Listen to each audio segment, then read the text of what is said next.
Hello, this is Unlimited Splash, where we get better at Magic together through a new draft every day, and today I'm jumping into a draft of one of my favorite draft sets of all time, Bloomburrow. You might be a little surprised to hear that I like Bloomburrow so much. It has a bit of a reputation as kind of an on-rails draft set where there's not that much room to color outside of the lines. The thing is, there actually is a lot of opportunity in this set to pick up excellent mana fixing and put together a very powerful deck. So today I'm going to try to showcase how I try to do that in Bloomburrow, but of course we're going to have to go with what the cards give us. So let's see what the table serves us up, shall we? Let's jump into it. All right, what have we got here? So this set is 2 years old. I played a huge amount of it when it was new, but I definitely am going to be reading a lot of these cards, both to remind myself of what they do and also because you might not have seen them before. So let's see what this guy does. 2 for 3 flash. You may cast non-creature spells as though they had flash. When you cast a non-creature spell, this is a list of animals that overlap with blue. They get +1/+1 until end of turn and untap them. Is it good? Is this like a raw win rate, high up there card? I'm gonna guess no. I'm gonna guess it's not conventionally that good in the format, but is it totally sweet? Heck yeah, think of the things that we can do with this. This is gonna be a lot of fun to try to build around. 2 for 3 flash. You can cast non-creature spells as though they had flash. So I don't know, Sazakap's Brew, untapping something and giving it +3/+1, right? Splash Portal, bouncing something and giving it, or flickering something rather, and giving everything +1/+1. Yeah, no, that sounds awesome. That sounds awesome. I'm all over that. It might be bad to the point that, hey, maybe we could have wheeled it, just send it all the way around the table and taken it anyways. But also look at these little guys. They're just surfing on the wave on lily pads. That's totally cool. Okay, I do think that Huskburster Swarm is a very powerful card, but 8 mana, even if it gets a discount, is a lot of mana in Bloomburrow. Jolly Gerbils is pretty sweet. When you give a gift, draw a card. But I think if I'm in the blue-white lane, I'm going to prefer Plume-Creed Mentor. This card is not that good in terms of how it lined up in the set, partly because blue-green was not the best. When this or another creature with flying you control enters, put a +1/+1 counter on a creature you control with flying. Well, I think I might honestly just be taking Savor. I mean, Plume-Creed Mentor is nice if I end up specifically in white-blue. But even then, it's kind of a build around. It's not really extremely powerful on its own. Understated flyers that grow is not typically a great place to be in recent limited. I mean, in Turtles, we saw like the Donatello that gets bigger when you have artifacts. That tends to be pretty good. If I'm in blue, that one was maybe like unusually good. If I'm in blue-black, I would rather have the Savor than the really expensive card, because Bloomburrow is such a fast format. I tend to think this sort of card is very good. I remember this is a reprint, isn't it? I think this is a reprint and it was better in another set than in this one, if I recall correctly. But basically like cheap aura that when it enters draw card gives something a buff and flying. Like there was Dragoon's Lance. This is not a cantrip, so actually it's not a good comparison, but March of Machines had something like this. And then also Lorwyn had something like this. It was good in March of Machines, bad in Lorwyn. But just something that gives +1/+0 and flying like Dragoon's Lance tends to be good. In Feather of Flight, I think giving a card back is like a really, really nice extra bit of icing on the cake. So without remembering specifically how good this is, I'm guessing it was pretty good. However, Bloomburrow is a set where you just want to put creatures on the board. Overprotect was one of those tricks that is amazing though. +2/+2 trample, hexproof, and indestructible. Like what more do you want? Cash Grab was really strong. Polywallop was a good removal spell.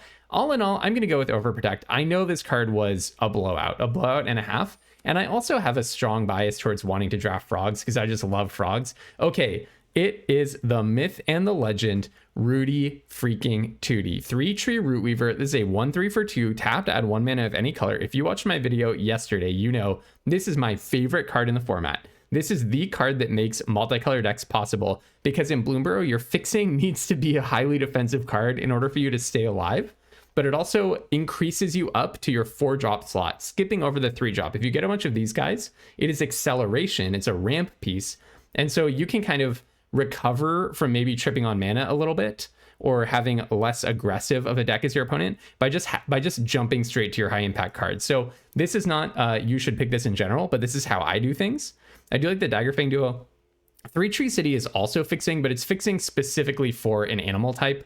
And so I would much rather have Rudy Tooty, the all-purpose splasher. Speaking of splashing, okay, people are passing these cards too much because I managed a trophy with a deck that was not very good yesterday, but it had, I mean, the secret was it had Downwind Ambusher plus Splash Lasher, two really fantastic cards. I think Downwind Ambusher is better than Splash Lasher, and I already have the Saver. I could definitely end up in green-black. That's very possible. Scales of Shale is also one of the top commons in the format, so it's interesting to see these two really strong black cards here. I would say the two best, of the three best cards in the pack, you know, two of them are black. So definitely something to keep an eye on. I'll take that over the Splash Lasher, just given the context of this draft.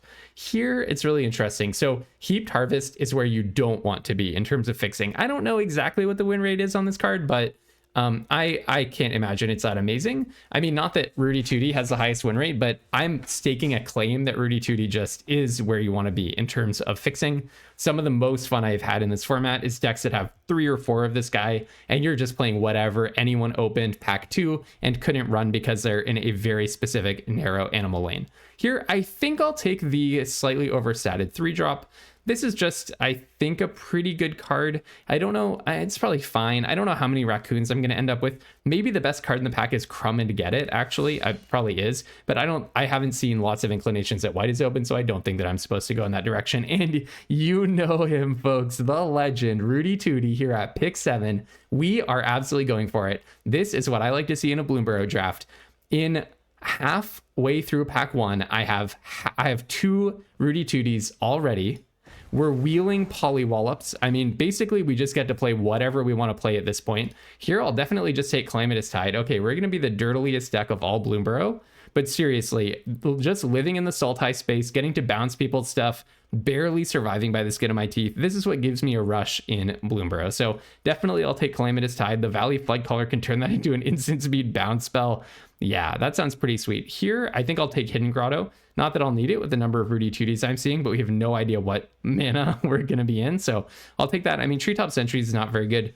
It's super understated. Your 4-drops in Bloomburrow need to be really high impact, because if you're trying to do dirtily 4-drop stuff, you are probably already way behind. Here, I'll probably take Tempest Angler. I will say it does kind of look like maybe black is a little bit cut. This might have been a stray Downwind Ambusher. I think people playing right now might not appreciate just how strong this card is.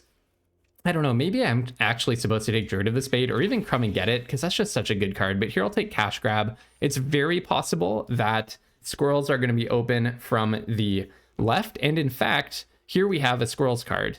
So I could actually very well end up black, green squirrels. That's very, very possible for me. Note that because there are 8 people at the draft table, I don't know what lane I'm in. So that means there are 7 potential animal pairs and animals picked, animals or color pairs, which means there are 3 potentially open lanes, just like in any draft format with 10 supported archetypes and 8 people at the table. So here, I do think Mabel's Metal is good. +2/+2 to 1 creature, and another creature gets +1/+1. Actually, I don't really remember how good it is. I know it has beaten me a bunch of times. Bone Cash Overseer is one of those cards that's really hard to set up. Tap, pay 1 life, draw a card, but only if 3 or more cards, only if you foraged this turn, essentially. Here I'm going to take Baker's Bane Duo. I remember this was just a strong common, really good at keeping you alive while you're setting up your Rudy Tooties, that kind of a thing. So definitely going to take Baker's Bane Duo. The Vine Slasher, you might be wondering why I don't take the rare.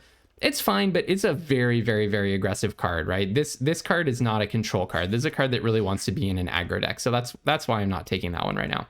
Okay, we have a bunch of different potential options here. So Plume-Creed Escort, okay, this rare is like, you can't really do this like double X to copy X tokens, that kind of a thing in draft. It just doesn't really work. So I'm all over probably Plume-Creed Escort here. 2/1 for 2, flash flying, and when it enters, target creature you control gets hexproof.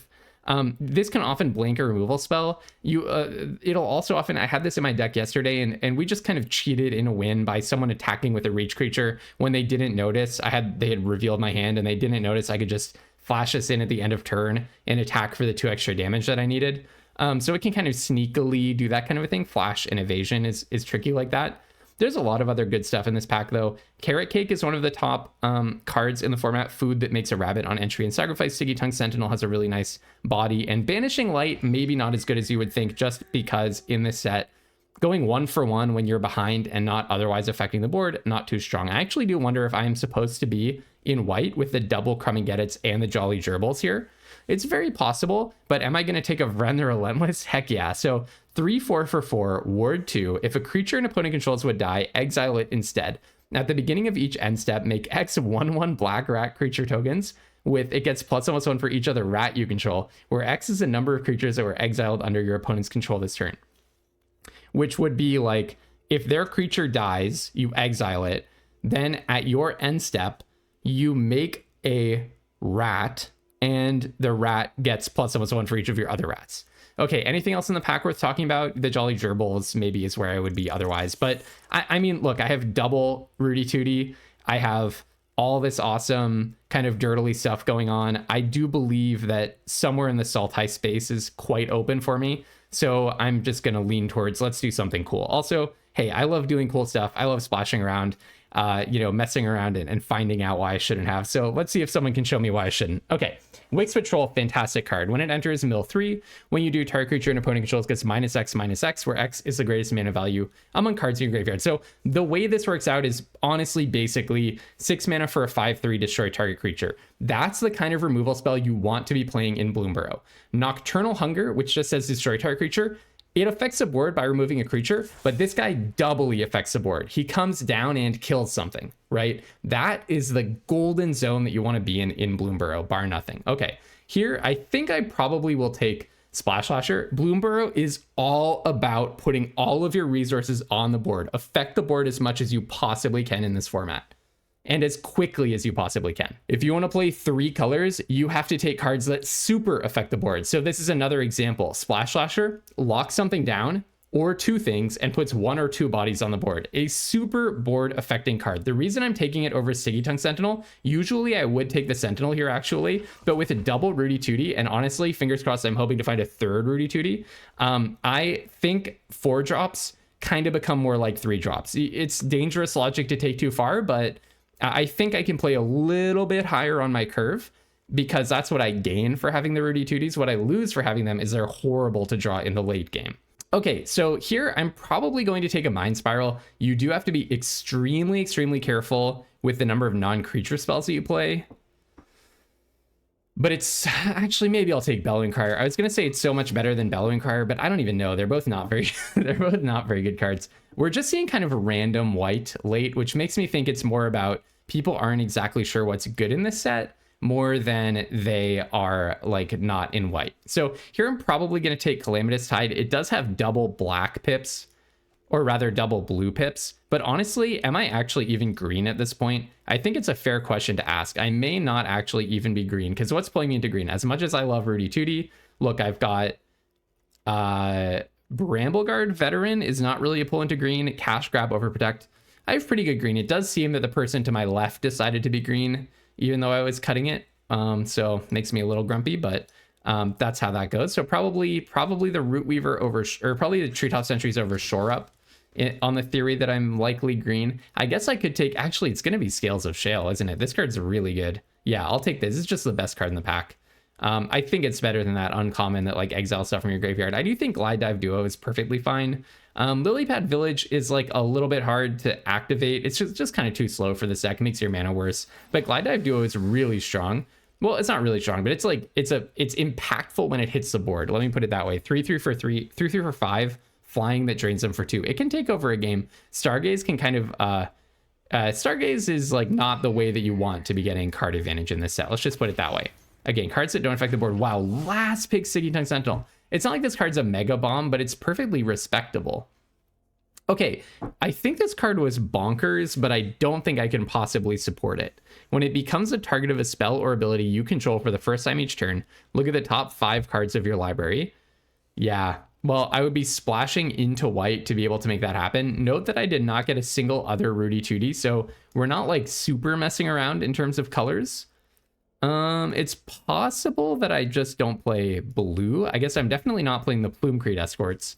I would kind of like blue to be a splash and maybe not be playing Calamitous Tide. It might just be that blue is getting splashed for Vren. That could very well be the case. So in that case, what do I want? Probably, I'm probably just going to take the Fountainport Bell, honestly. I mean, this card's okay, like a Flying Death Touch. This is a very underwhelming pickup. But it does mean that we can lean towards black-green in case we get, oh, I don't know, a really good black-green bomb. Yeah, let's do that. So other squirrels you control have Menace. When you sack 1 or more foods, make a squirrel. And 2 Forage, which by the way involves sacking a food. put a +1/+1 counter on each squirrel you control. As you can imagine, this squirrel tribal lord kind of a guy is extremely powerful. This is a really good card in terms of it can take over the game. I think it might be a little slow for the format. It's not like a top A+ level bomb, but it's just, yeah, it's just good on rate. It's just really, really good. So I'll take Camellia. I'm guessing we're probably not playing the Calamitous Tides. Illugi is a trap. You cannot make this card work. I've just never seen it happen. However, Persistent Marsh Stalker is 3 power for 2 mana, and that's where you want to be in Bloomburrow. Cards that are just purely good on rate, that's where you want to be. So I'll take the Marsh Stalker. I actually think Sticky Tongue Sentinel is really good. Probably the best card in the pack is Harvest Right Host, but we were so far away from that. This card is just so easy to turn into a like make 2 rabbit tokens draw card, just ridiculous. But I'll definitely take the Marsh Stalker, and now I'm going to lean more towards kind of Golgari mid-range with a blue splash. That's the goal here. I think maybe the Boxer is actually good. 3/2 for 2 that can become indestructible. I like Daggerfang Duo. I like Sunshower Druid. This guy's not a squirrel. Actually, how many squirrels do I have for Camellia? 4. So as much as I can pick up squirrels, that's good. So that does speak for Daggerfang Duo. But the thing is, 3 drops are not that good when I have double Rudy Tooty, right? That's not really what I am looking for. I guess I will take a Sticky Tongue Sentinel, though, out of this pack. There's really not that much going on. Peerless Recycling is a really interesting one. It's good in slow matchups, but there are not that many slow matchups in Bloomburrow. So bring back a permanent, and if the gift was promised, you get 2 permanents instead, but the gift is you give them a card, so it's kind of a 2 for 2. There are like bonkers things you can do in this set with that. I've had really good players play that against me to incredible effect, but it's not really, it really needs to be supported here. I think I'll take the Bonebind Orator. So we're kind of falling in a really weird way into squirrels. I wonder if I actually cut the Splash Slasher, cut Plume-Creed Escort, cut the Calamitous Tides, play Bonebind Orator, and then maybe I can put back in Calamitous Tide. I don't know. I guess I'll take Sticky Tongue over the Sky Skipper duo. Yeah, this draft definitely turned out pretty messy. Not sure that I played my cards exactly right. I guess I will take the squirrel. This is a very bad squirrel. I guess Dire Sight could be better. I don't have that many non-creature spells. Probably I don't need to play the Fountainport Bell. Let's see. Yeah, I'll just take the squirrel. Probably not playing the Flood Caller or Brambleguard Veteran. Let's see. So Vren is supported by if I have 1, I don't even need a single island. So the Rudy Tooties are letting me play Vren. How many rats do I have? Does that even matter? I would definitely play Rush Shield Rampager. I want the 4 drops more than I want the 3 drops. I have 4 rats. Okay, that's fine. I mean, Vren kind of goes off on its own anyways. Here, I might actually play Cindering Cutthroat. This guy can do a lot of damage. I'm not sure that squirrels matter that much to me, squirrel synergies, so maybe Corpseberry Cultivator is what I cut. Although actually, I don't need the Fountainport Bell, so let's put back in the Cultivator. And then, yeah, I don't think that we messed around with Calamitous Tides. I only got those 2 Rudy Tooties, which makes me very sad. That makes me sad. I wish I'd gotten more of those guys. I do think Squirrels probably was contested at the table. We were kind of in between Squirrels and Rats. We just didn't really find those good reasons to go full on 3 colors. I don't think you're supposed to be splashing Calamitous Tide. So I think I'm going to go with 0 islands.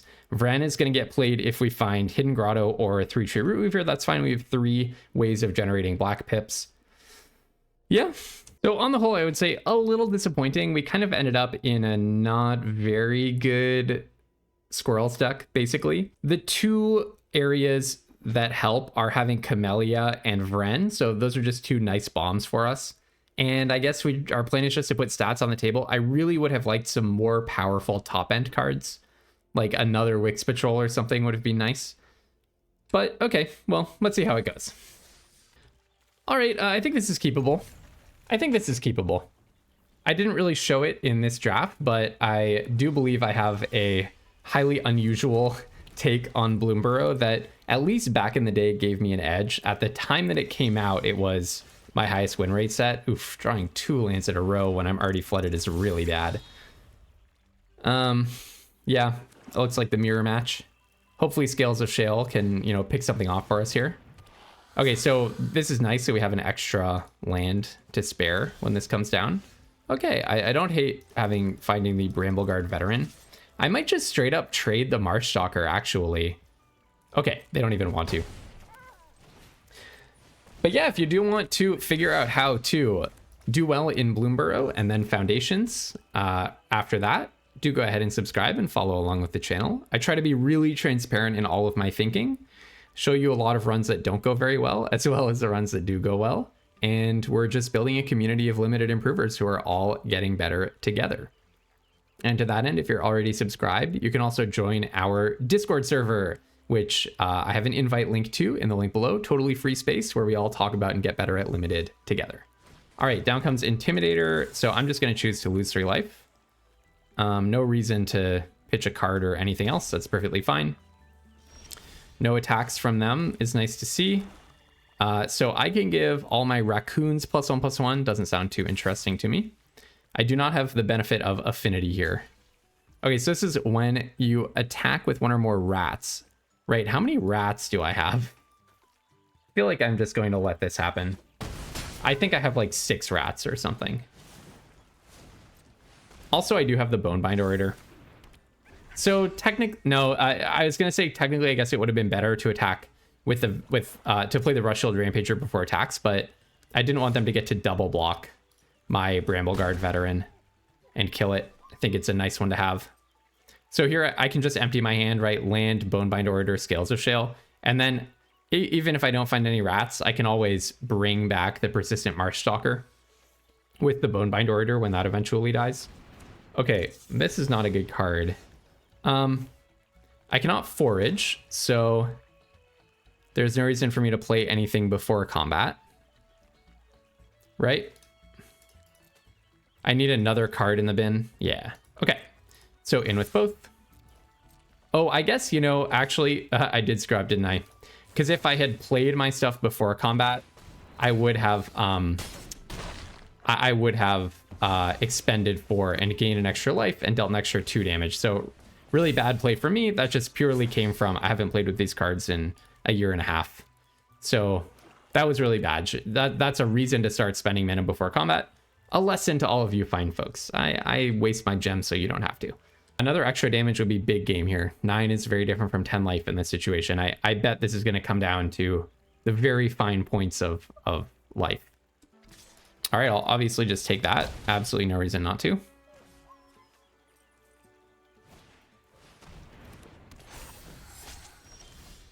Oh, heck yeah. Saver is such a good draw here.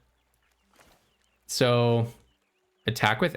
okay, don't make the same mistake twice, please. Don't make the same mistake twice. They clearly have removal or some kind of combat trick. In with the team. I declined to forage because I don't want to get rid of the card from my graveyard that adds value in there. Okay, and then I'm going to Saver on this guy. Now they could very well have a combat trick, but my guy goes to 5/5, their guy goes to 2/3, so they specifically need +3/3 and indestructible. Okay, so pretty suspicious play there by me, I gotta say, but we did manage to pick up the win.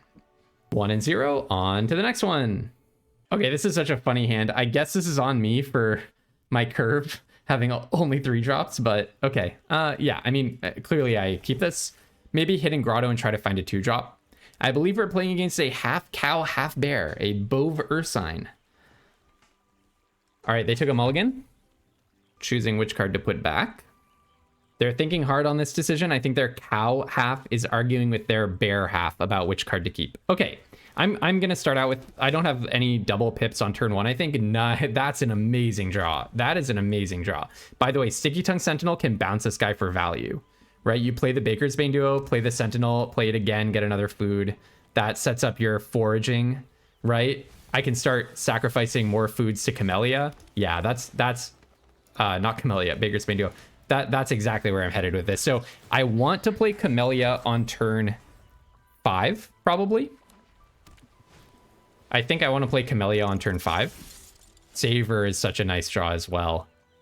I think I definitely do attack. If they block, I might just Saver it, actually. Because I kind of do want to do this whole Sticky Tongue Sentinel shenanigans. This is also a squirrel, so... You know, I'm assuming that they're not going to block, which is why I did this instead of casting Saver first. But maybe they just will block. I really didn't think that they were going to do that, actually. I really didn't think that they were. Thought I could sneak through a cheeky 2 damage and I couldn't. Okay, I don't care too much about this like looping Baker's Bane duo thing. Good for the opponent calling me on that one. No, that was just a good block. I could bounce the Hidden Grotto, but I want my mana. It is cool that you can bounce your own lands and essentially untap them. Okay, opponent makes a food. Yeah, that was really interesting. Really interesting situation. Good for the opponent. You know, they did what I did not want them to do, and you always want to do what your opponent does not want you to do, right? So this thing does destroy target non-land permanent, so this is an answer to Camellia. Kind of feels like I want to save Camellia for a good while then. Or maybe yeah, it's tough. It's tough.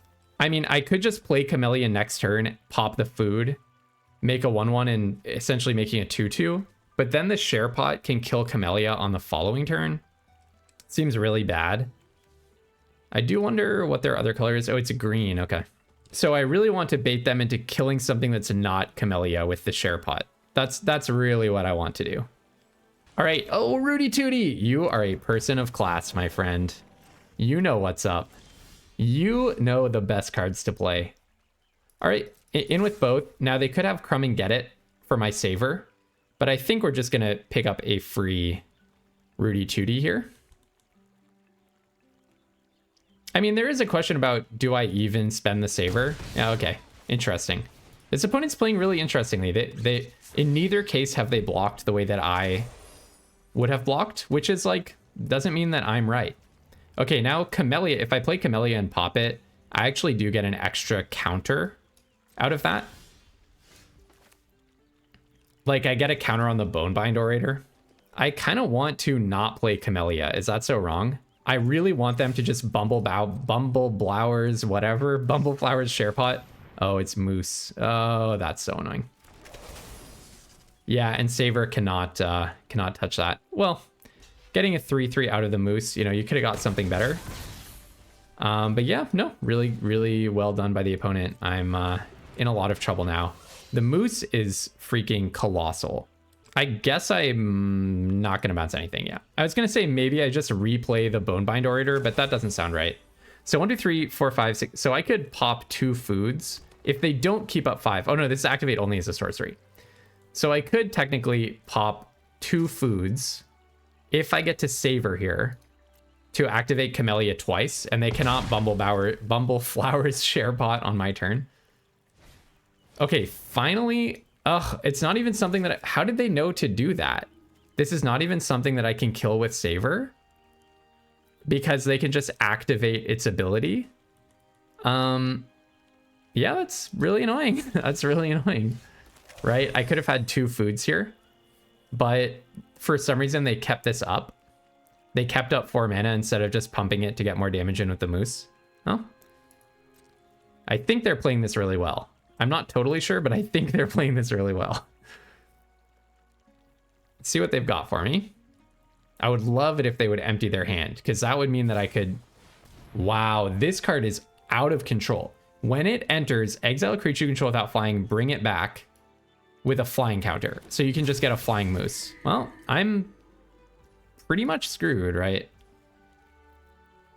You know, I guess one thing that I can do is savor my own Bonebind Orator, bring back a Sticky Tongue Sentinel. That technically is something that I can do. So they did not want to get a Flying Moose. Why not? I'm really confused by their play. I can't tell if they're a genius or what. Why didn't they bring back the Moose to make it fly? Wouldn't that have just been strictly good for them? I don't really get it. I have to admit, I don't really understand. Okay, so here's what I'm going to do. Pass, block there. You are going to pump with Warren Elder. So ask you to please pump with Warren Elder. Thank you. It happens. You cannot pump again. Oh, you can pump again. Okay, so we're going to end up trading. Well, that's okay. And then I'm going to savor because I really want to get another food, and then you're going to pump again, and Salvation Squad trades with the Sentinel, and then your Moose gets in for 7, putting me to 7. All right, it happens. There we go. Go to damage. All right. Oh, for 8. Sorry, because another pump. When this enters, what? I'm sorry, what was that resolution? Oh, it's like if they had chosen something, it would resolve now. Is that what the idea is? Funny. Okay. So I'll go ahead and play Camellia. I will sacrifice a food. Give a bunch of my stuff. Oh, whoops. I didn't mean to sacrifice it. I meant to forage. Oh, that's so bad. That's so bad. Oh, why did I do that? Nope, that was a bad play by me. I wasn't trying to sack it. I was trying to forage. Well, you know, honestly, it might not be the worst thing in the world. It actually might not be the worst thing in the world. No, the stats are better. That was the worst thing in the world. the stats are just better. All right, in comes the 6/6. No, the stats would just be better to have than the life, definitely, because their thing has trample. Oh, I can actually forage. No, but it's when you sacrifice when you sacrifice a food. So I have to specifically sack the food. Okay. Yeah, okay. So make a squirrel, put a counter on all my squirrels. No, I obviously wish that I had put counters on everything. This is bad. So that's an 8/8 effectively. So 3, 4, 5, 6, 7, 8. Yeah, I'll just block with everything that's not Camellia, clearly. Block, block, block, and block. 2, 4, 5, 6, 7, 8. Let's just not dwell on the position that I would be in if I had not incorrectly sacrificed my food rather than foraging. Again, in my defense, haven't played with Camellia on Arena in a year and a half, so...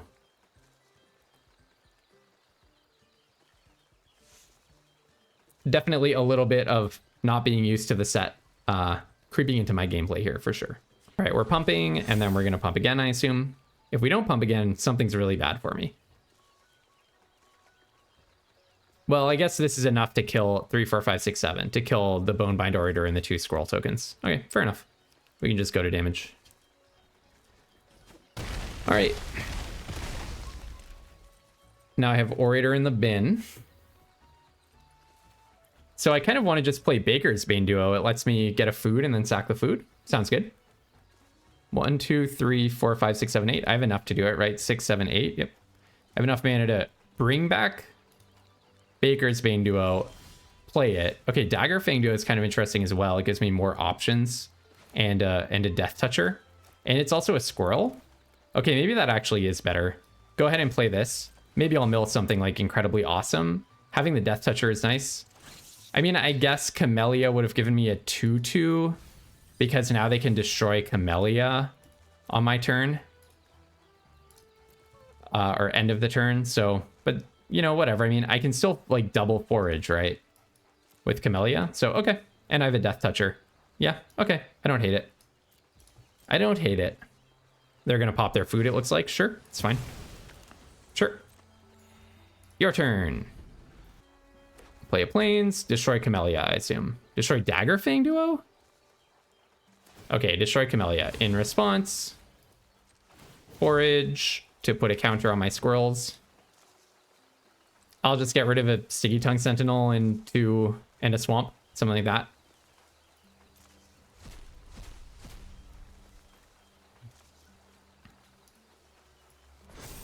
Now, I don't think that I can do this again, because I would have to exile... Well, am I going to bring back the Baker's Bane Duo, really? Maybe not. Maybe I just exile 2 creatures, and then Dagger Fang Duo, they have to 1, 2, 3, 4... They have to double pump their Warren Elder. It means I can't attack with Warren Elder this turn. Yeah, that might just be worth it, and then I can bring back the Dagger Fang Duo if that does end up dying. Yeah, I think that's actually worth it. It denies me a play next turn, but this actually sounds good, right? It means that they can't attack into my Dagger Fang Duo. Actually, my Dagger Fang Duo becomes a pretty awesome attacker now. Oh, you know what I can do, which I somehow didn't even think about? I can Bonebind Orator my Camellia. Let's pretend that's what I was planning this whole time. If this weren't recorded, that's what I would tell anyone who looks at my game log is, oh yeah, obviously I did that because then I could just bring back the Camellia. Clearly. Okay, I'm just going to go in with Dagger Fang Duo because I must start putting on the pressure. I cannot be just sitting around playing chicken here. Do I even bring back Camellia or do I just do Rush Shield Rampager? Because I don't even have any foraging that I can do right now. So, okay, let's go ahead and just Rush Shield Rampager with the token. It would be really nice to get some foods. Yeah, really good draw, by the way. Rush Shield Rampager, quite an awesome draw. Very hard for them to block. They have to like hold back mana to be pumping Warren Elder to be able to block it. Innkeeper's Talent? Are you kidding me? Wow, this card has an unbelievable win rate. Incredibly difficult card to ever beat. Our only way of beating this is going to be if we can force some really disadvantageous blocks for them. This just makes all of their creatures infinite power, essentially. Just imagine this as 2 mana. All your creatures now have infinite power. That's what that card says. Put a counter on it, and it gets ward 1, and you double the number of counters on it, because that's really fair. So awesome. So awesome how they found that. So I was bragging about how good a pull the Rush Shield Rampager is, and then they're just ripping Innkeeper's Talent off the top of their deck. I guess Wix Patrol would be my ideal draw. Oh, buddy. Wix Patrol out of nowhere. Now, the only question is, can I actually hit them? Wow, I mean, this is just a battle of people who are getting really lucky with their draws. Do I just attack with everything? So they have nothing face up. Basically, the issue is I don't want to play Wix Patrol right now because it wouldn't even kill the Warren Elder. I mill 3 cards, so but what if I mill 3 lands, right? It could just blank it. So basically, what I probably should do is attack with the team. They cannot pump their Warren Elder with the mana that they have. So they have to make a judgment call. Do they block Daggerfang Duo? If they do, I'm feeling pretty winning anyways. Even if the Warren Elder just blocks 3-tree Rootweaver for value, then I can kill it post-combat with Wix Patrol or blocks the Rush Shield Rampager. So in with the team. Looks very aggressive, but in with the team. This might even be the right thing to do even if I hadn't drawn Wix Patrol, but they are at 11 effectively. Okay, now this is quite surprising to me. This is quite surprising. If I were them, I'm not sure that I would have given away. This person has, I really want to sit down for a, I say this sometimes, I really want to sit down for like a podcast style interview with my opponent because they've just like done their blocks. Every block has been different from what I would do. And I'm not even saying that they're wrong, not at all. Like that could very well mean that they are just thinking about Magic in a very different way from how I am. Combat step, at least. So you can always learn from that when people are thinking about things in a totally different way from you. Okay, so we would not have been able to kill the Warren Elder if we had just ripped off Wix Patrol. So if they got a creature, they can make it really big here. But we have a lot of opportunity to get blockers and stuff. Like I could always bring back a Daggerfang Duo if I'm really worried. This doesn't actually give your stuff trample. It just makes it have infinite power and infinite toughness. I'm being facetious, obviously. So I think it's looking pretty good, but you know, there are lots of draws that they could, in theory, have that would be really bad for me. All right, Hivespine Wolverine, fight target token. Yeah, that's really bad for me. Yeah, that's really bad for me, right? Now they can make it big enough that I can't attack through it. Wow, this is unreal.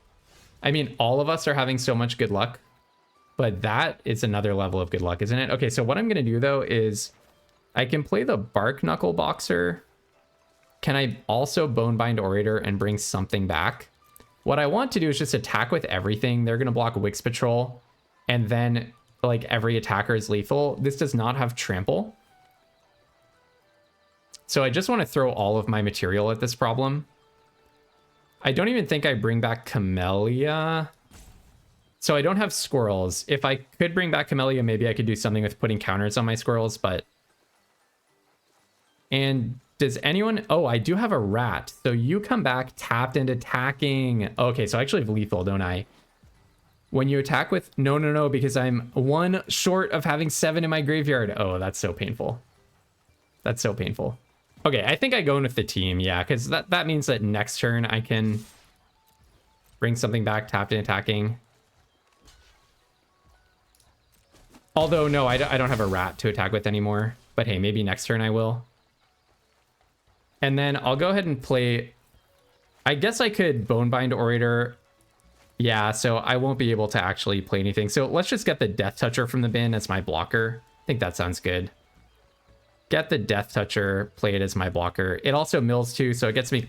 And it's a rat, so it gets me closer to the dream of playing the Marshstalker, even though I'm taking 2 cards out of my graveyard. So I will definitely take that action. So I now have Threshold, which means next turn, if Daggerfang Duo gets to attack, I get to bring back the Marshstalker. But this is a lethal attacker, so I'm now dead to a single removal spell. Maybe I should have kept 3-tree Rootweaver back, actually, so that I'm not just dead to one removal spell. Carrot Cake, wow. Well, at least they don't have an attack, right? But holy cow, what a sequence of top decks. My goodness. Innkeeper's Talent into Hivespine Wolverine into Carrot Cake. And on my side, I had Wix Patrol. Barknuckle Boxer wasn't even that. I have nothing on their top decks, let's just be clear. But let's see what they do. So they make an extra blocker for the Rush Shield Rampager. That makes sense, yeah. So they make a blocker for the Rush Shield Rampager. Now I'll just take the Hivespine Wolverine. They actually can't attack with it. So do I win? I attack with 3, they block with 3. And I have my Marsh Stalker attacking. Basically, the Rush Shield Rampager gets blocked by Hivespine Wolverine. Daggerfang Duo gets blocked by the 3-3. And then there's a 1-1, and then they take 3 damage. My 1-1 survives, and I play a Treetop Sentries. Then, no, so I think maybe I just play the... Maybe I just attack with Daggerfang Duo then. Because if they kill the Marsh Stalker, I can always just do that again next turn. Yeah, I think that's probably best. I don't think I win by belligerently attacking with everything. So in with those two. Probably the 3-3 blocks the Daggerfang Duo, and their 7-6 blocks the 4-1, I'm guessing. Oh, that's really nice. I'm quite surprised by this block. Again, they always block in a way I'm not expecting them to. It's really funny. I definitely... Why would you give up material here? Why wouldn't you just have your Wolverine... I guess the reason that they didn't want their Wolverine to block is because the Wolverine is a lethal attacker. But now this guy... Oh, I don't have any rats left, so I might as well just exile some stuff from the graveyard, right? So I'll go ahead and get rid of some lands from the graveyard and draw a card. Wow, what a game this is. Can you please draw a land for once in your life? Can you please draw a land for once in your life, opponent? Seriously. Just one time draw a land. Or like just anything that's not a super high impact card. Like a 1-3, that would be fine. Just not another bomb. Tree Guard Duo giving it vigilance. What is this person's just have like 30 bombs in their deck? And these are all the lands. This is unreal. Wow. Wow. I mean, what a sequence of draws we have just witnessed. We made history here today, folks. Well, obviously I have to chump block. Just block with the lowest power creature. I mean, that's unreal. The fact that they gave it... Okay, all right. Finally... No, but even then I can't... This is so funny. Even with this draw, I cannot push lethal. Because this is +2. They'll only let through the Rootweaver, and they'll, because they had that Carrot Cake, survive. This is unreal. It probably all comes down to me sacrificing the food instead of foraging, to be quite honest. All right. Clearly, I just can't do anything here. Was it a land? Please. Please. Please. You had Innkeeper's Talent into Hivespine Wolverine into Carrot Cake into Tree Guard Duo. Can you please just not draw gas this one time? Also, they would have been long dead except Heaped Harvest plus Carrot Cake plus the Share Pod gained them 9 HP. I feel proud that I fought off Salvation Swan, Galewind Moose, Warren Elder's really good, Carrot Cake is a top common. These are all just... The average card quality of their deck is out of control. If they attack, I probably just chump block, to be quite honest. Just chump the Wolverine. Because there's no universe in which 3-tree Rootweaver is going to be a lethal attacker anyways. And I can't kill their guy. There are trample tricks here, but I mean, I also have a indestructible trick. Just don't play another crushingly good card. How did you draw a 3-3? How are these your draws? Oh, what is going on? Okay. So I can clear their board here. Flash in the Ambusher to kill the Wolverine. I'm thinking a little imprecisely. Basically what I do is I attack with Rush Shield Rampager. They have to block, and I Scales of Shale. Then on their turn, I chump block the Wolverine. They attack. Okay, so basically, I attack with Rush Shield Rampager. I'll Scales of Shale after they block. Then I can then, when they attack, I can block the Hivespine Wolverine with Bark Knuckle Boxer, flash in a Downwind Ambusher. This gets indestructible. I mean, my draws have been really good too. Scales of Shell, super relevant. Downwind Ambusher, super relevant. And then they will have one creature to block with. And I still won't be able to push lethal. That's the thing that's so ridiculous. I'm still not able to push lethal even after all of that. But if I kill the Hivespine Wolverine, that feels like that's game, right? If I kill Hivespine Wolverine, well, not really, because I do still have an Innkeeper's Talent. You know what I can do, though? If I want to here, so when it attacks, untap an online permanent, I probably would rather that not exist.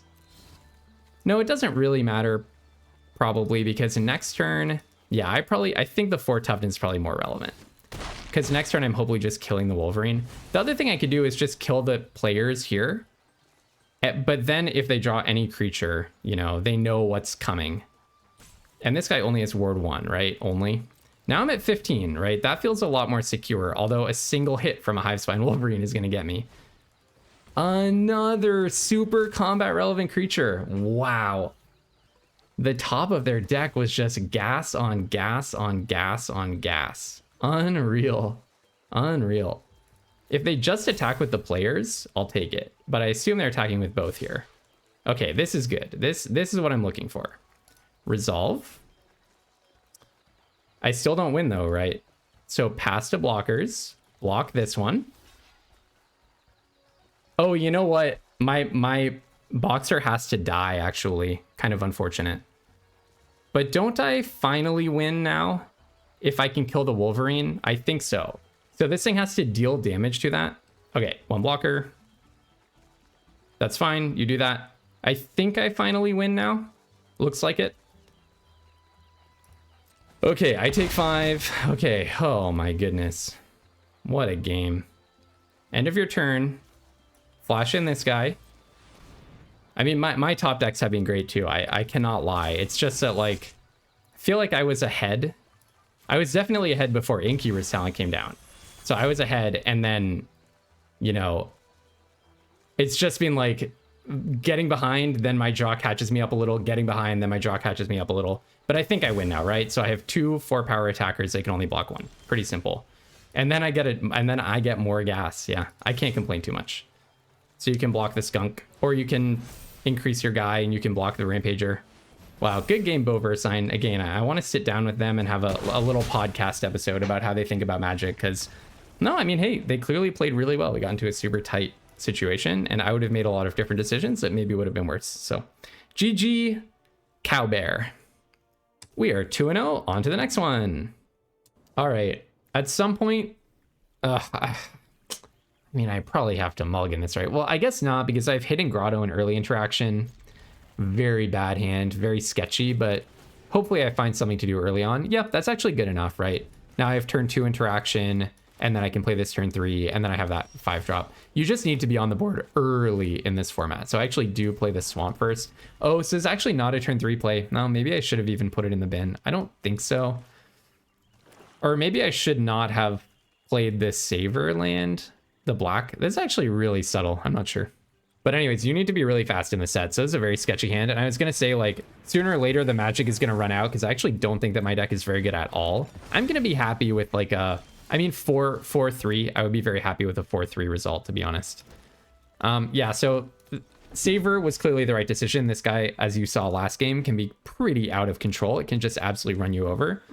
Right, so this is sack it to pick a card and put it in your hand, basically. Sure. Okay. All right. Yep. And then I will play Brambleguard Veteran and hope to draw a land after that. That would be nice. Glide Dive Duo would be a nice turn 5 play for sure. But we have up lots of tricks. No, don't kill it. Don't kill it. Don't kill it when I'm tapped down and I have 2 combat tricks in my hand. More to the point, 2 indestructible tricks. This is not a very good card in general, and a very bad card in my deck, because I really don't have a lot of raccoons. Okay. Maybe we can eat a Death Toucher here. Right, so yeah, this does a lot of fancy stuff. Oof, not drawing a land kind of sucks.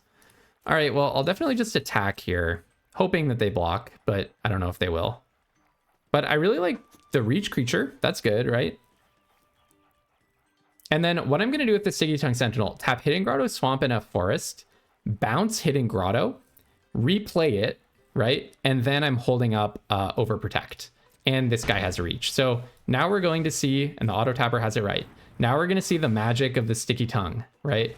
The magic of the Sticky Tongue Sentinel, you get to like loop your Hidden Grotto, make sure you hit your next land, untap your land, and be able to Overprotect to kill a Moonstone Harbinger. So that feels pretty good to me. Oh yeah, Banishing Light. So Hexproof is one of the abilities, so I'm assuming that that's what they're going to target. I don't get to kill a Harbinger for this, unfortunately. It's a little bit too bad, but it does stop them from attacking this turn, right? I don't hate that at all. This guy has Indestructible until end of turn and also has reach. So now I'm going to play this, play the Glide Dive Duo to get my Brambleguard Veteran trigger because I've learned my lesson. And then, do I attack with both? Probably, right? I think I do. I don't think I'm supposed to play Super Chicken here. Because, yeah, they probably just use their Death Toucher to block the Veteran, right? That sounds right. Brambleguard Veteran, I don't hate losing that one. I still have 6 power on the board, and I also have a Bonebind Orator. So if I really want it back, you know, that's an option I have down the road. So the Cleric is when it attacks, you gain 1. I'm not going to block if they attack. Wax Wane Witness. When you gain life or lose life during your turn, it gets +1/+0. Okay. So I think it's very simple. Just attack with everything. Clearly telegraphing that I have something, but... Can Scales of Shale? I have a lizard? Oh, you're a lizard. I didn't even notice. Did not even notice that one of the duo was a lizard. Okay. All right. Well, then that's very easy. I'm going to probably... Let's just do the same thing again, right? Might as well Surveil. I love Sticky Tongue Sentinel. This is one of my favorite commons ever for limited, ever.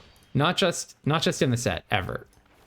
Like, isn't that so cool? Okay, I can put that in the bin.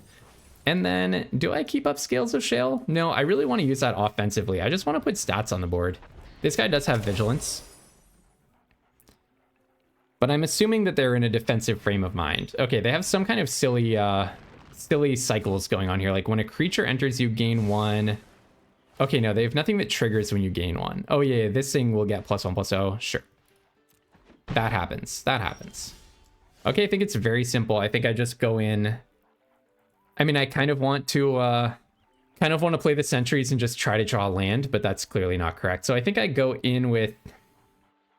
I can't go in with the team. I think I just go in with the 3/3/3s, right? I guess I don't hate if Bonebind Orator gets killed. That doesn't sound right. Just go. No need to be wasteful here. If they double block, I'm not like overjoyed, but it's not a problem for me. I will kill Waxwane Witness over any of the other ones, definitely. It is the site of their main synergy. If they do not block either of these, I have lethal. So they do have to block 2 of my creatures. Any 2 of my creatures. Okay, you don't have any like secret instant speed life gain, do you? Okay. Yeah, I think this was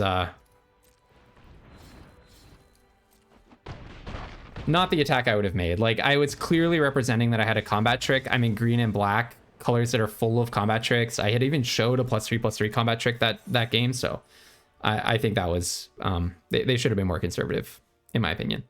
All right, 3-0. I mean, it's also possible. I don't know their hand. Like, it's very possible they thought like, oh, you know, I have like no chance of drawing out of this if I lose X, Y, and Z creature. But okay, I mean, like, it's just so likely that I have a combat trick in that situation when I've already kind of been representing that I have one. All right, I love this hand. This is an awesome hand. That's the kind of thing I say before I go down in flames, but this is an awesome hand. So I'm just going to go Ruri 2D, maybe turn 3. I don't know if I can possibly... Well, I'd probably go Cash Grab plus Bonebind Orator, and that sets up Treetop Sentry, so looking good. And if I play the Bonebind Orator first, then I guarantee myself a food. Okay, well, yeah, actually, okay, no, right, that was correct. I was going to say that was a subtle mistake, but that was actually correct. Yeah, I'll keep the Bark Knuckle Boxer, sure. It's another good, impactful creature. Yeah, so playing the Forest was correct, because I want to play Root Weaver on turn 2, not Bonebind Orator. And when I drew my colorless land, that turned out to matter. Okay, so my opponent's on a highly aggressive plan, it seems. So why don't I just put some stats on the board then? I mean, Cash Grab is all well and good, but why not just play a bunch of stats? Kind of sounds good. Technically, the other way would set up treetop sentries, but... All right, Hired Claw. When you attack with a lizard, it deals 1 damage to an opponent. Okay. Okay, so let's start with Cash Grab. See what we get. Yeah, I'll bring back a Sticky Tongue Sentinel. Play a land. Play the Sticky Tongue Sentinel, might as well. And then I don't think I'm in a mood to start looping Hidden Grottos. I kind of think my lands are good. Actually, I only have 1 6-drop in my deck, so... Well, if I... Yeah. Nah, I don't really want to set myself at a mana disadvantage. I think mana is really important for me. So let's just go in for 5. I know that my opponent's playing a highly aggressive deck, but... I think I might be able to push, like, force some blocks here. They might have Scales of Shale, but that's okay. Like, you can trade for my Bonebind. You can trade your Scales of Shale for my Bonebind Orator all day, every day. I don't mind. All right, very good. Do we have any good stuff in the bin? No, it was all lands, right? It was just Sticky Tongue Sentinel and 3 lands. Yeah, okay. All right, no problem. Oh, they were keeping up the mana for Hired Claw, not Scales of Shale. Okay, sure. Yeah, this thing does get bigger. That's one thing about that guy. It does get bigger. So most likely next turn, I'm going to play Treetop Sentries. Okay, so it can... Sure, that's fine. I don't mind that. I guess this means they're going to play something really big, doesn't it? They're going to play a big blocker, so they don't care. Kind of looks like it. Not really a big blocker, is it? This is the issue with Rudy Tooty. Drawing it in the late game does suck. So I'm going to forage probably by taking out of the bin. It's actually not super obvious, right? Because the food gets me life, and I think that matters more. This does bring me close to Threshold, and I do have a card that cares about Threshold. But I think I'd rather do it this way. Okay. No, Rush Shield Rampager is a nice one, I think. All right. Next 2 attacks. In for 6.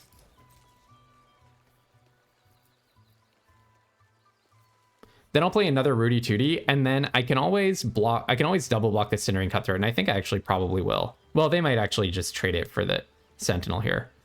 I do need a plan for how to handle this Hired Claw, but I mean, it's not at all obvious to me that they're the beatdown. They probably are going to act as a beatdown because the way for them to win is by lizarding me out with super aggressive lizards, but I think I can do some beating down of my own. And remember, I also have Vren, even though I haven't drawn it this whole draft. I do have Vren in this deck. All right, Quake Tusk Boar. I love that card. It's so powerful. Probably they're just attacking with the Boar, I'm guessing. Which is probably good news for me. Yep, well, I'll obviously take it. It has Trample, so there's no chump blocking that guy. Oh my goodness, so many lands. So how many lands left in our deck? I have 8 lands left out of 23 cards, so I should stop drawing lands. I've drawn both of my Rudy Tooties, which are basically lands. So go ahead and play this. Play the Rush Shield Rampager with Offspring. And then I'll attack with at least the Boxer. Probably also Sticky Tongue Sentinel. Right? I think I just have good blocks, so... And it's really tough for them to block, right? It's kind of tough for them to block and then go on to win the game, but I'm effectively at 14 with 8, 9, 10, 11, 12, 13, 14, 15 toughness to block with. And Bonebind Orator can loop something that dies. Okay, what does this do? When they play their second spell, it deals 2 damage. A player casts their second spell, it deals 2 damage to target opponent. So when they do their second spell, I take 2. That's not very fair.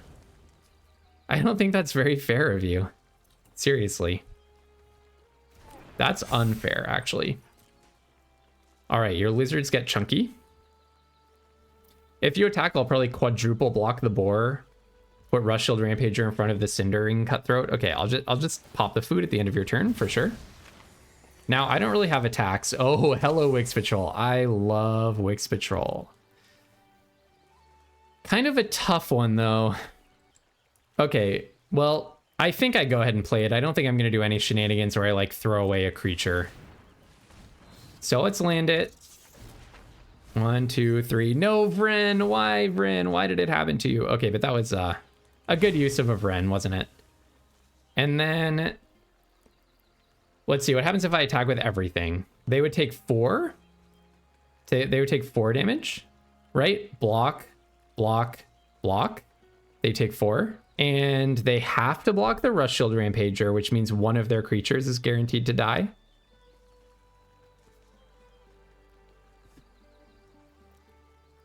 So the net effect would be they kill Treetop Sentries and they kill Sticky Tongue Sentinel.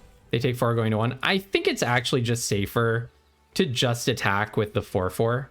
I know it seems a little bit ridiculously cautious, but this means that I have a lethal attack next turn. Either way, I have a lethal attack next turn, and I either kill one of their creatures or get them to 1.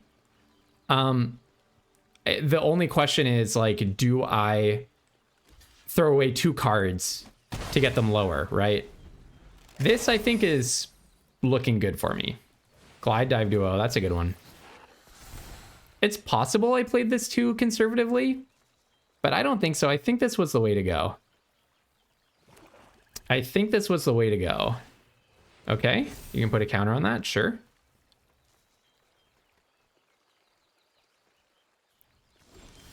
Scales of Shale, nice. So let's see. Okay, again, attack with the team. I think if I attack with the team, they block, block, and block. I'm trying not to give away by mousing over, but they block my 3 biggest creatures and they take 2, 3, 2, 3, 4, 5, right? Yeah, I have a lethal attack here. In with everybody. Scales of Shale is so good. Such a nice draw every time I see it. Just such a good card.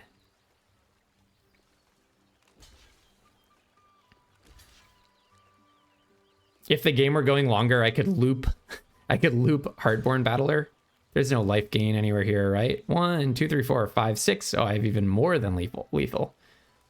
I like their thinking here, though. Get every scrap of value.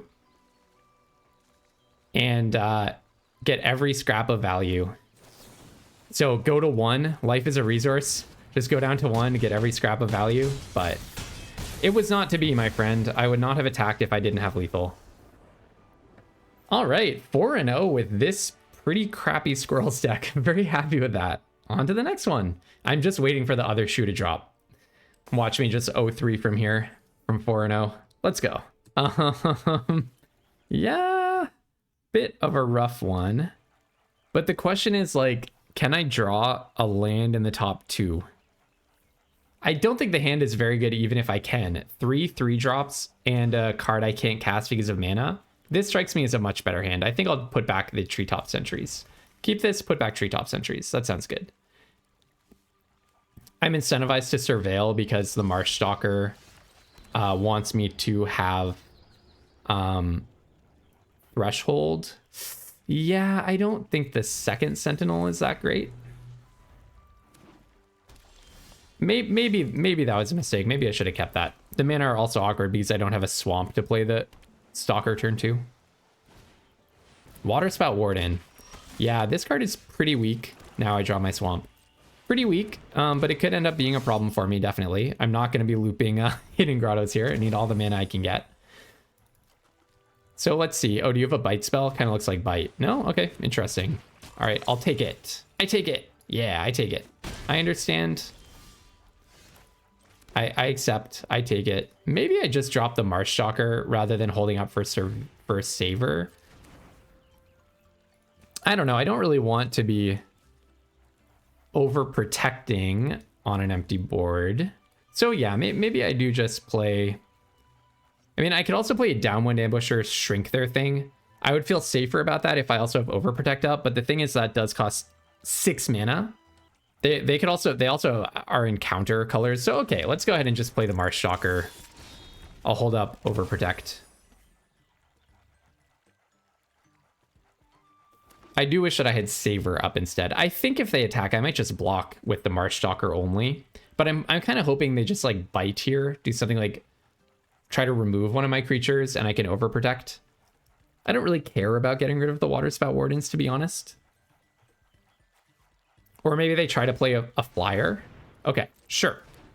You return maybe a land, play it, and then you have access to mana.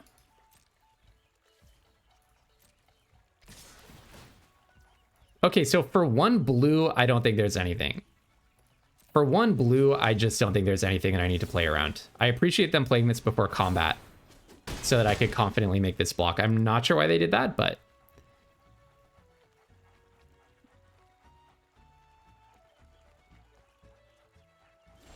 All right, get a swamp. I can play Glide Dive Duo if I want to. Let's see. Perhaps I just go in with the Marshstalker, offer a Marshstalker trade. I would be happy to just take that trade, actually. I would not play Saver or Downwind Ambusher. I just kind of want to, if I can get Sticky Tongue Sentinel off the board, I'm happy to then play Glide Dive Duo, right? That's my aspiration. And I want to land the duo when they don't have counter mana. All right, well, I'm just going to play the duo anyways. That's fine. It is a big life point swing for real in this format, where you often are both at really low life because everyone is just swinging. Everyone is playing to the board and swinging every turn, basically. Okay, Pawn Prophet. Love Pawn Prophet. And I love that they played their Pawn Prophet before their Sticky Tongue Sentinel. Although, let's see if they're going to play another one and start looping. I'm really feeling like I'm the aggressor here. Oh, nice. Draw 2 more cards. Yeah, okay. Well, I wish I had had either of my removal spells up when they were doing that. Oh, they were mana screwed. Okay. A lot more people are splashing in Bloomburrow right now than probably should be. And I'll say that as, you know, public enemy #1 in this regard. So they don't have counter mana up. Kind of feel like maybe I do just play Vren here. And then maybe I just attack with everything because Vren is just going to go crazy. That sounds right. I think that sounds right.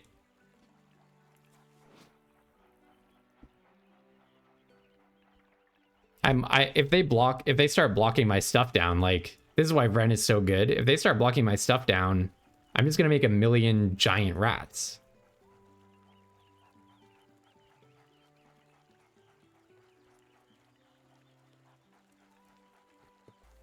Okay, don't hate that at all. I mean, it makes sense. Like, they have to do something, right? They can't just be like taking so much damage. Taking 4 damage from the Marshstalker is like a bit much, and the Marshstalker is going to get bigger.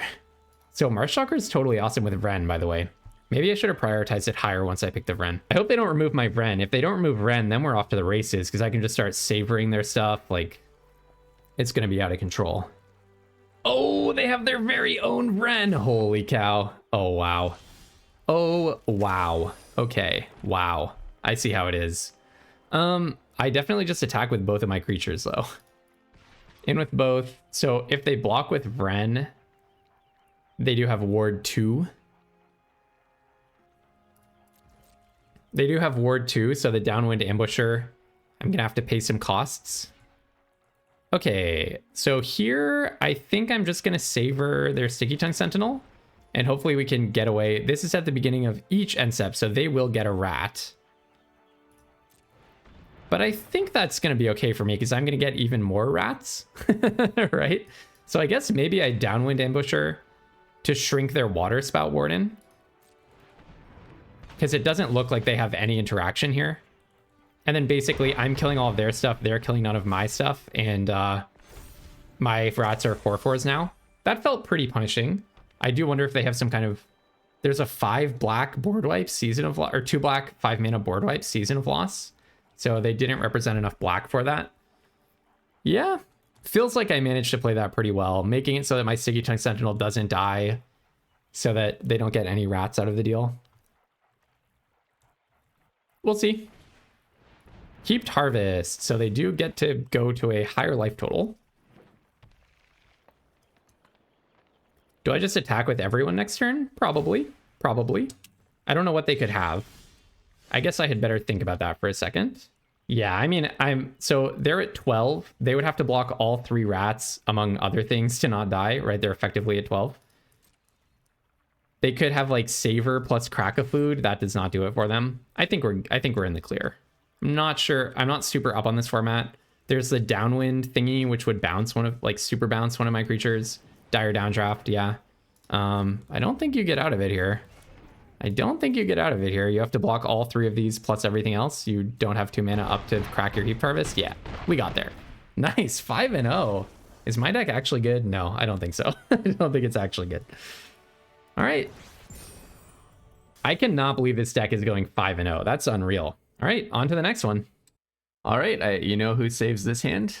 Rudy Tooty. Yep, I can definitely keep this, specifically because I have my beautiful Mana Dork, and there we go. Even if Rudy Tooty gets removed, then now we have the Black Mana Source. Bandit's Talent. Now remember this card was in, it was in Constructed. My impression is it's not really a limited playable card, but every time I say something like that, I get destroyed. Well, I think I'll pitch the Corpse Ray Cultivator. Not very good in the early game, and anyways, I'm going to be ramping myself up to playing 4 drops or double spelling on 2 drops with Rudy Tooty. But yeah, I don't think it does really anything after this, because I can always just keep stuff in my hand. It's really hard for you to have so much discard action that you can force me to always have 1 or fewer cards in my hand. Zorli, now that is a good card. That is an incredibly good card. Very, very difficult to beat. Oh, but I can play Vren. Do I just do it? That's really interesting. I think I want to slap down the Baker's Bane duo and the Persistent Marchstalker, and then next turn play Vren. I'm pretty sure. Love Vren, obviously. Very happy to have that. And this is why Rudy Tooty is so good, right? There's no tripping on mana going on here. All right, well, you can't activate your Zorleen, but you do gain 1 life. Yeah, ridiculously powerful card. Just ridiculously powerful. One of the top rares in the set. And leveling up Bandit's Talent. Okay, I'll just be careful not to go down to so few cards in hand. Okay, First Strike is also a little annoying, isn't it? Okay, so sure, I might as well surveil before anything else. Oh, Wix Patrol. Hello, Wix Patrol. Yeah, I definitely want to draw that. Can't actually cast it yet, but nice one to draw for sure. And you have First Strike, so let's not attack with the 3/3. With the 4/2. With the 4/1, I mean.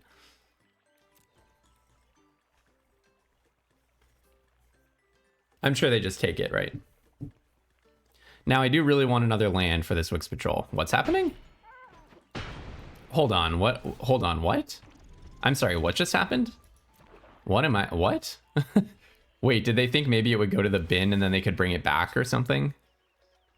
I still don't understand the block. What's going on? Do you have a... Oh, Season of Loss. No, I don't even think that would board wipe here. I don't think there is a board wipe here. I am so confused.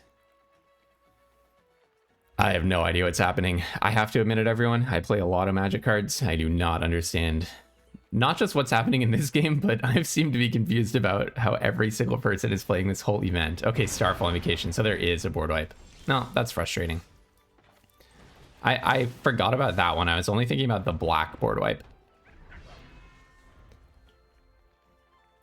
I mean, I do not think I was supposed to play around that. They were even like probably ahead on the board until I played the Vren, and I don't think I'm supposed to hold back the Vren just in case they have a random rare board wipe. Okay, so I do not want to go down to that few cards in my hand. Okay, I could play Camellia, but I think I really want to play Camellia when I have an extra mana up so that I can forage on the same turn. What do you have? Downwind Ambusher. Okay, that's perfectly fine. You're going to give my guy -1. You're going to attempt to trade, and then we are going to show you what our scales are made of. Get my guy +2 indestructible, and back to you. Okay, I really do want to draw land. Okay, so I should never have 1 or fewer cards in hand is what I'm learning. Oh, this card's super powerful as well.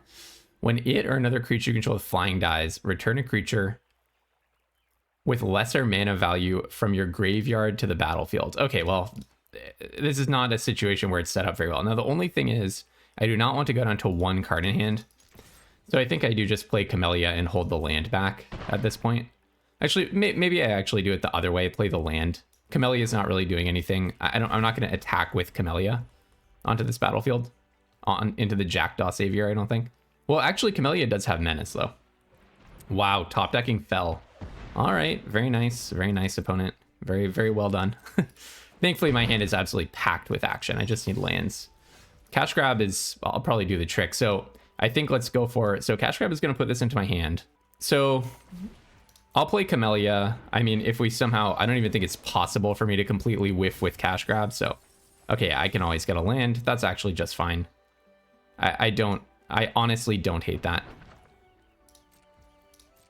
Hopefully they don't top deck another Fell. But basically, I just really didn't want to have one card in hand because that's the way that my opponent starts getting counterplay here.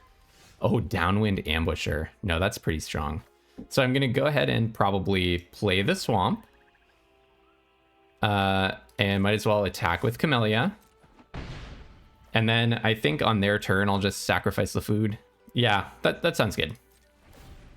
I want to hold everything in my hand for when Bandit's talent triggers. But do you see how easy this is to play around? Basically, this just like made me discard one card in exchange for their turn 2.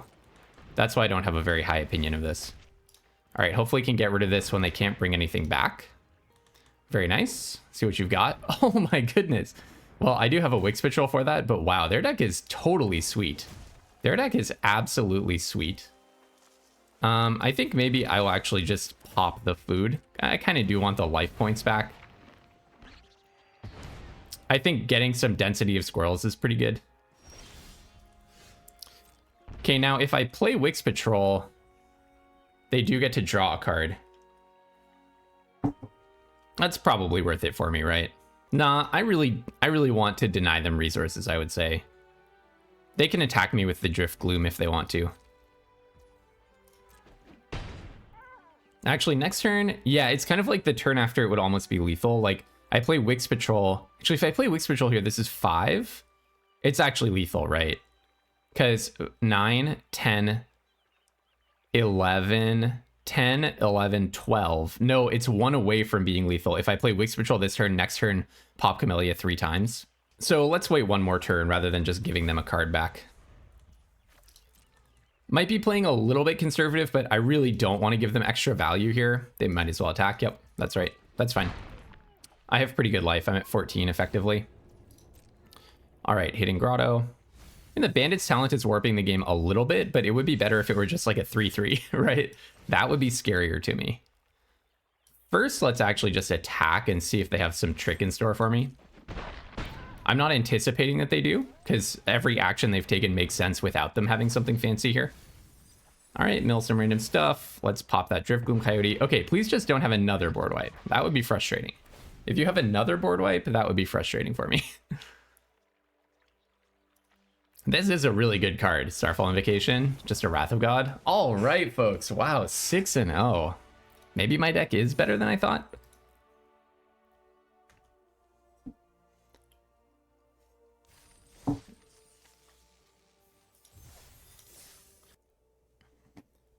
All right, I think this is keepable. A bit of a weaker hand, but hopefully Cash Grab gives me some card selection.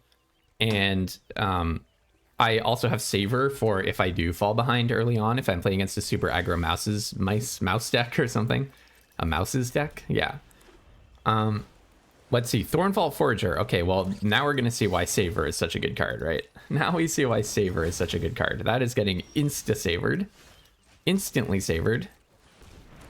Okay, so next turn, let's not bounce any of this. Next turn, I may, if I draw, my dream is to draw 2-drop and Cash Grab, because I do like off-springing the Rush Shield Rampager, but I think Rush Shield Rampager is nearly as good as just a 4-drop as it is, you know, that extra token is really marginal advantage. Some of the offspring tokens come with good static abilities, and so you really do want to be offspringing them. This is not really one of those cases.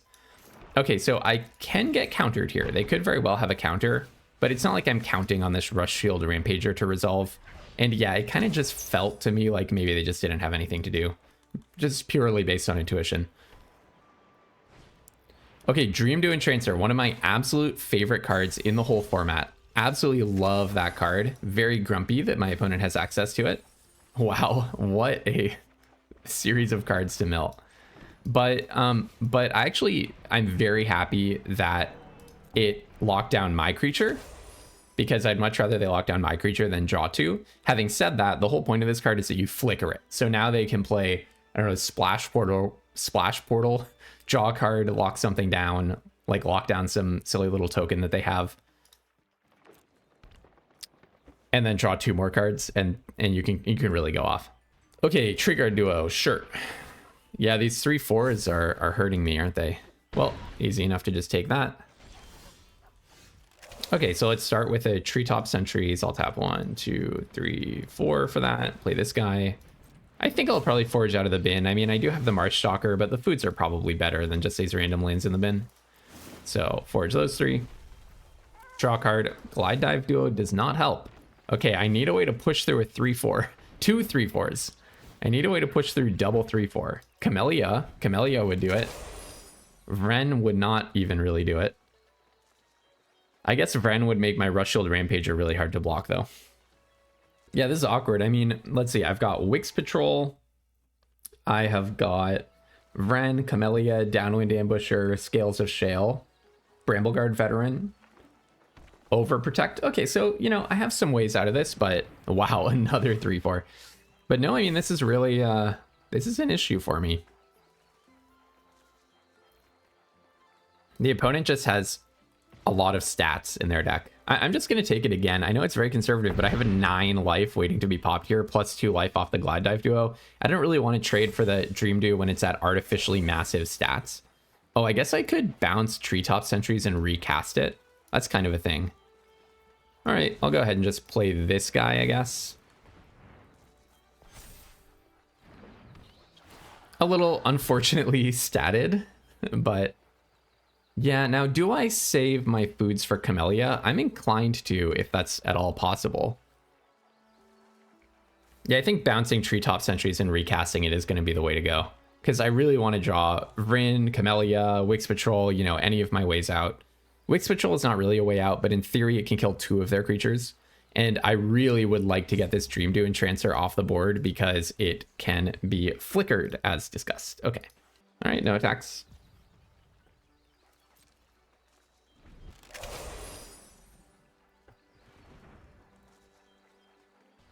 Hunter's Talent. Of course you have a random Hunter's Talent. Okay, awesome. So I don't just lose because I do have enough blockers that I can hopefully stop them from just drawing one every turn by having a 4-power creature, right? The idea is if I can just like block you down, then you don't just automatically get to kill me. So why don't we do it like this probably? Because I really want to keep this Treetop Sentries alive so that I can bounce it. And here I'm anticipating they'll kill the Sticky Tongue Sentinel. Okay, yeah, I was thinking that you had Overprotect earlier when you made some of your... Like last turn they attacked with the 6/7 with 2 mana up specifically. Okay, but they haven't leveled it up all the way, so at least we got them to use that. Wait, and they killed... Are you serious? Oh yeah, they got to kill both. So now I can't bounce the Treetop Sentries and also recast it in the same turn, which is very frustrating. Well, okay, I'll bounce it. I mean, I guess I should have blocked with Baker's Bane Duo since I read them for Overprotect, so that's probably just a mistake, but I'm going to try to play it defensively here. I do have a lot of HP. I don't know, the question is what's in their hand? Seems like they're having trouble playing some of the stuff in their hand. All right, I'll go to blockers. I'll just block with a 4/4. I'll Overprotect my guy. You can kill it if you want to. We'll see. They have a bounce spell. Oh, Polywallop. Okay. Oh, that's very annoying. And you have Trample.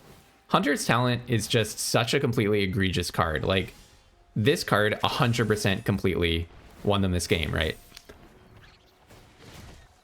Right? Because, like, we were facing, like, a pretty nasty stat line against us, but we were just going to eventually draw out of that and be just fine. Now I would say there's essentially no path to winning.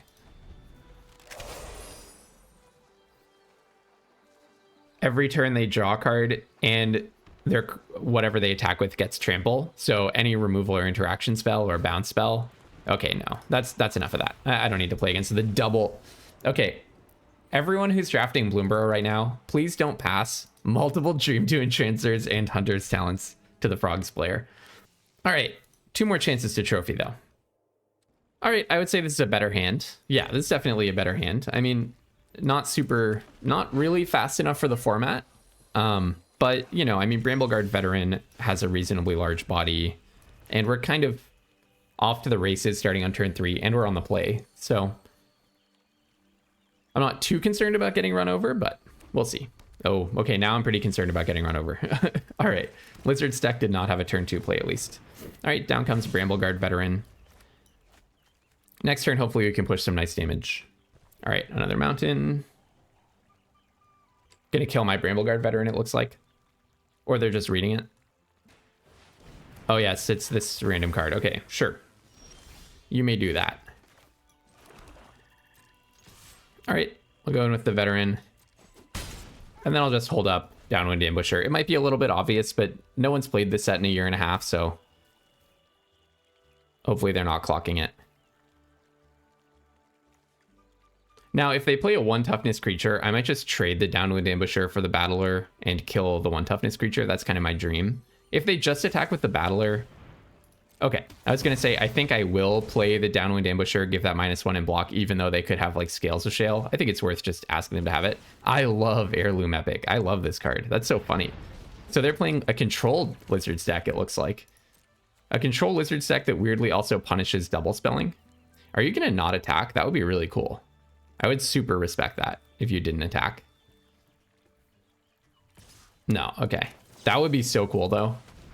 That would be the absolute galaxy brain thing to do. The opponent just doesn't do anything on turn 4 when they look like they have all their mana. They're planning something, just don't give them an opportunity. So 4 tap draw card, you could spend next turn drawing a card. So we need to be really certain about punishing that kind of thing. So why don't I go ahead and play Daggerfang Duo, which makes it possible for my Corpsebury Cultivator to forage next turn. And it's just really hard to block. I guess Sticky Tongue Sentinel, maybe it has more toughness, so maybe that would have been better, but I would like to just draw land and play Corpsebury Cultivator plus Sticky Tongue Sentinel, get a lot of stats out. Just don't have Season of Loss, please. That's all I'm asking you. No Season of Loss. That's the black mythic that just does a billion incredible things.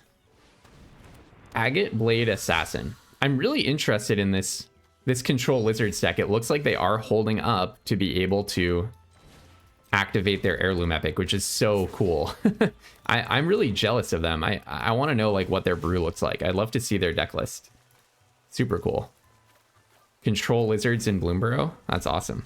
So I have to play this before combat because the forage trigger happens at the beginning of combat. Looks like they're going to block and then tap. Oh no, activate only as a sorcery. Never mind. I totally misread what's happening here. Activate only as a sorcery. Okay, so they're not blocking, so they don't have a board wipe. What's happening? Wait, wait, now I'm really confused. There's another player who's confusing me. They didn't even chump block? They must have, but if they had a board wipe, they would have chump blocked, right? Was that another Galaxy Brain play where they don't chump block to trick me into thinking they don't have a board wipe so that I commit an extra Sticky Tongue Sentinel and now they're going to board wipe me? This is scary. This is really scary. I do not have any handle on what's happening here. Thornplate Intimidator. But you're not offspringing it. I choose to lose 3 life. And then something else. Playful Shove. 1 damage to me, draw card. Okay. So they're dead on board, right? That was so confusing. Right. Blocks 4, blocks 3, takes 6. Yeah. All right. Opponent is pondering these blocks very carefully. Okay. All right. Go to damage. Okay. That was so weird. Yeah. So basically what I take from this draft, a 7-1, nice 7-1 trophy. We only dropped to the double Dream 2 and Transfer Hunter's talent deck. What I take from this event is basically just in Bloomburrow. You know, my bombs were nice and everything, but they didn't even do that much work for me. These two together maybe won like 2 games, two to 3 of the 7 games. Really, it's just look at the creature count of this deck. My curve is a totally responsible mid-range curve that has tons of 2-drops and peaks at 3. I have only 4 non-creature spells in the entire deck. If you want to take a lesson from this Bloomburrow draft, I would say creature count matters. Play high quality cards. Every card in my deck is individually pretty good. Only a few clunkers, and even those are not that bad. And putting stats on the board is just a way to win. All right, until tomorrow, have tons of fun playing Magic, everyone, and don't be afraid to splash.